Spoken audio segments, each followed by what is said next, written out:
It's the Tuesday after Labor Day. It's my least favorite day of the year. I love summer.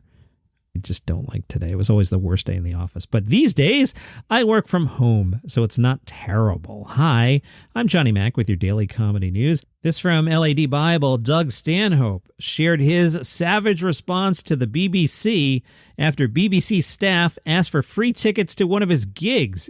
Stanhope went on Facebook. He shared the letter he got, which was Dear Sir/Madam, and then joked, I didn't even see that until now. I'm emailing from the BBC One show. Have I got news for you? We wondered whether it was possible to get some complimentary tickets to see Doug Stanhope in Leicester Square with a view on getting his availability for the upcoming series. Is it possible to ask for 6 tickets? Tuesday, Wednesday, and Thursday. Stanhope kept reading the email. Kind regards, associate producer, which means he gets you Coke.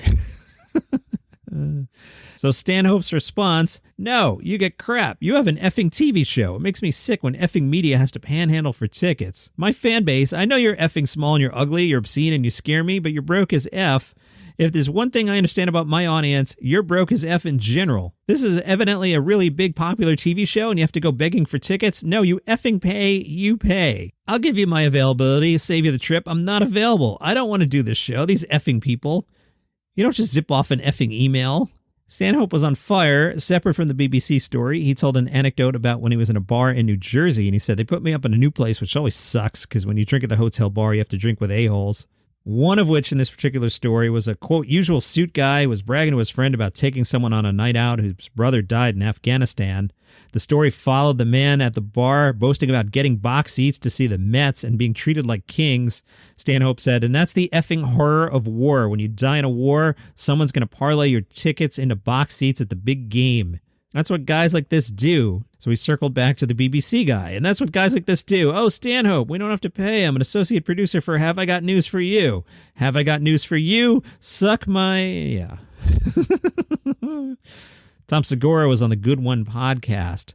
They said to Segura, I want to talk to you about your experience of whiteness. Your mother is Peruvian, but you always call yourself white. You've moved a lot, but spent summers in Peru. Do you feel like you have an outsider's perspective on whiteness? Segura said, I actually get to experience the world through 2 lenses. People who know me know I have this Latin side. They always introduce me as Spanish. This is Tom, he's Spanish. Some of them see that as a huge benefit, but why? They say, you have this diversity that no one else can see, but we know it inside, which I understand. I get it. I've been able to navigate the world in the easiest way, like a white male, super easy, but it's funny because we used to have to tell my mother, you're not white. And she'd say, what are you talking about? And she'd probably put down Hispanic or whatever. But when she goes to Peru, she's considered white. Here, she's not. She has an olive complexion to her and an accent. My father was super white, a white American guy. I've seen people treat my mother differently from him. These are things you never think about. It doesn't register to you until you're actually witnessing it. It's very sobering in the moment. Snaps you right out of it.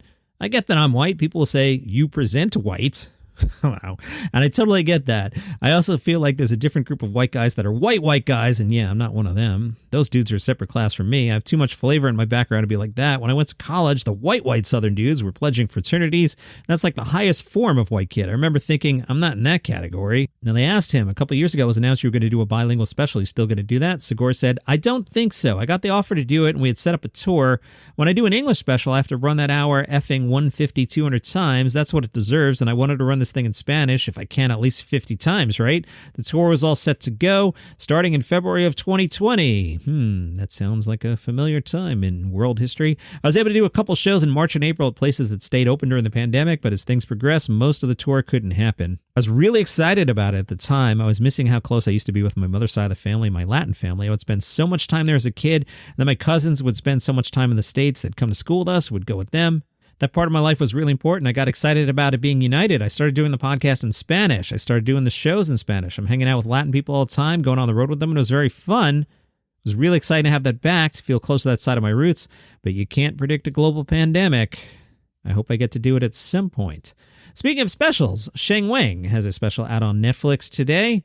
Just for Laughs Toronto is coming up. They've announced some of the lineup. Let me skim through this really quickly in the order they have it, which is not chronological order, so you might want to take notes. Trevor Noah on the 30th, John Mulaney on the 22nd, Amy Schumer on the 23rd. Some other people up there, Eliza Schlesinger, Ben Schwartz, Mike Birbiglia, Tim Dillon, Dion Cole, and The Alternative Show. So we're a couple weeks out from that, but looking forward to covering that. I was thinking about going up. I don't think I will, but I might. Another special, Joe Coy, live at the LA Forum, will be out 1 week from today, Netflix, September 13th. Joe Coy live at the LA Forum. Joe Coy talks about public sneezing, perseverance, the indignities of sleep apnea, and getting lost in the Philippines. Netflix, September 13th. From Golf Digest, your home for comedy news. Nate Bargatze tells jokes for a living, but it's hard to imagine someone being more serious about golf. Okay. Bargatze recalls texting with his friend and former world number one, Jason Day. Jason Day told me to club up, and I told him I'm playing in the Tennessee Mid-Am. Is this illegal? He goes, I mean, it's wildly illegal. He's like, you can't text professional golfers during a mid-amateur, but it was COVID, so I called him my virtual caddy. Bargatze started playing in his 20s. He describes his 30s as a hard run to get to a single-digit handicap. Nowadays, he plays to about a 4. He's got a set of golf clubs that he keeps on the bus because you never know what's going to pop up. I'm ready no matter what, and I'm not afraid to rent some clubs either. He plays with several comedians on the road, but he prefers teeing it up with better players like David Spade, Joe Zimmerman, and Ray Romano. Apparently, Romano is a stickler for the rules. Bargatze has realized he can't play too much on days he's performing. You don't want to be tired in the last 5 holes you check out anyway because you're thinking about the show. I've had to learn to back it off just because I would like to be a professional comedian. I should show some attention to the comedy side of my life, but I still get in the golf. Every special on Netflix, I've had a golf joke, and I've got one for the next special. It's just a nod that I play, so people might ask me to come places. Hey, that guy's a big golfer, so it doesn't hurt me to throw in a golf joke in, just as a reminder. A guy was playing in my charity golf tournament, and I was riding around talking to him, and he was like, what's up, man? How's comedy going? Are you still doing it? Bargatze said, the tournament's named after me. No, I just quit, and they named it after me out of pity. Not everyone really knows what you're doing, so you get knocked down in reality quite a bit. And from the North Ants Telegraph, which would be your home for comedy news, but I already used that joke this episode, James Acaster, the comedian, met James Acaster The Goat. And I don't mean the greatest of all time, I mean a goat. Wicksteed Park paid tribute to comedian James Acaster by naming a 6-month-old Anglo-Nubian goat, James Acaster. Comedian James Acaster visited the park and was invited to select the goat. Having found one the comedian James Acaster felt suitably reflected his demeanor, the name was officially applied at a low-key ceremony in early August. Acaster said, growing up in Kettering all the way through working at Wicksteed Park and later becoming a comedian, I always knew one thing. I wanted someone to name a goat after me. Thank you for this gift. That's your comedy news for today. All right, I just recorded 4 episodes in a row. My iced coffee is running out. Why don't you buy me a coffee at buymeacoffee.com/dailycomedynews. You can throw $5 in the tip jar. I'll take your money. I'll go to the National Donuts chain. They'll be putting pumpkin in front of my face. This year I'm not into the pumpkin. I'm just sticking with my caramel, with my large ice caramel and almond milk. I need the almond milk because the regular milk, then I can't breathe when I go on my runs. It's a whole thing. Buymeacoffee.com/dailycomedynews. See you tomorrow.